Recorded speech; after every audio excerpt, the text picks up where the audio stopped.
ডাকসু নির্বাচনে ভোট গ্রহণের প্রস্তুতি প্রায় সম্পন্ন হয়েছে। এখন অপেক্ষা ভোটের।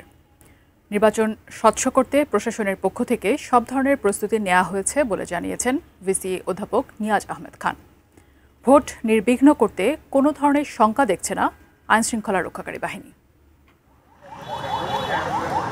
রাত পোহালেই ডাকসু ও হল সংসদ নির্বাচনের ভোট, তাই শেষ সময়ের প্রস্তুতি কেন্দ্রগুলোতে। এবার ডাকসুতে থাকছে 5 পৃষ্ঠার ব্যালট, আর হল সংসদের জন্য থাকছে 1 পৃষ্ঠার ব্যালট। ভোট দিতে হবে ওএমআর শিটে।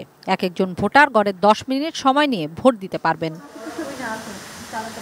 শিক্ষার্থীরা তার লাইব্রেরি কার্ড, পেইন স্লিপ, হল আইডি কার্ড দেখিয়ে পরিচয় নিশ্চিত করবেন। ব্যালট নিয়ে ভোটার ঢুকবেন গোপন ভোট কক্ষে। মোবাইল ফোন বা কোনো ইলেকট্রনিক ডিভাইস নিয়ে ভোট কক্ষে ঢোকা যাবে না। এবার 30 জন দৃষ্টি প্রতিবন্ধী শিক্ষার্থীও ভোট দেবেন ব্রেইল পদ্ধতিতে।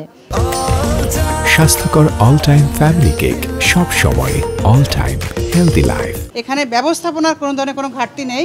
আমরা এবার সবার সহযোগিতা চাই। তবে শেষ বেলায় বিভিন্ন প্যানেলের প্রার্থীদের অভিযোগ সাইবার অ্যাটাকের। মধুর ক্যান্টিনে দুপুরে ছাত্রদল সমর্থিত প্যানেল থেকে জানানো হয়, রাজনৈতিকভাবে মোকাবেলায় ব্যর্থ শক্তি এখন ভিন্ন পন্থা বেছে নিচ্ছে। পরে স্বতন্ত্র শিক্ষার্থী প্যানেলের পক্ষ থেকেও এ বিষয়ে উদ্বেগ জানানো হয়। ভুয়া আইডি কার্ডের মাধ্যমে নানানভাবে এখানে বহিরাগতদের ঢোকানোর চেষ্টা করা হচ্ছে। রাজনৈতিকভাবে মোকাবেলা করতে না পেরে সাইবার বুলিং করে মোকাবেলা করতে চায়। আপনারা ব্যালটের মধ্য দিয়ে তার জবাব ইনশাআল্লাহ আপনারা দেবেন। ডাকসুকে পাঞ্চাল করবার জন্য নানা অপচেষ্টা, নানা তৎপরতা, অপতৎপরতা কিংবা অপপ্রচার, সিন্ডিকেটেড প্রোপাগান্ডা সবকিছুই চলছে। একটি পক্ষ সেটির চেষ্টা করছে। নির্বাচনের দিন নিরাপত্তার জন্য 19টি প্রক্টোরিয়াল টিমের পাশাপাশি স্কাউট বিএনসিসিও কাজ করবে। নির্বাচন নির্বিঘ্ন করতে 2096 জন পুলিশ নিয়োজিত থাকবেন বলে জানিয়েছেন DMP commissioner Sheikh Sajjad Ali. Campus ঘুরে শিক্ষার্থীদের প্রতি তার আহ্বান, অবাঞ্ছিত কেউ ঢুকলে তাকে নিরাপত্তা বাহিনীর কাছে তুলে দেওয়ার। ডাকসুর নির্বাচন অত্যন্ত শান্তিপূর্ণ ভাবে সিকিউরড অবস্থায় নিরাপত্তার ভিতরে অনুষ্ঠিত হবে।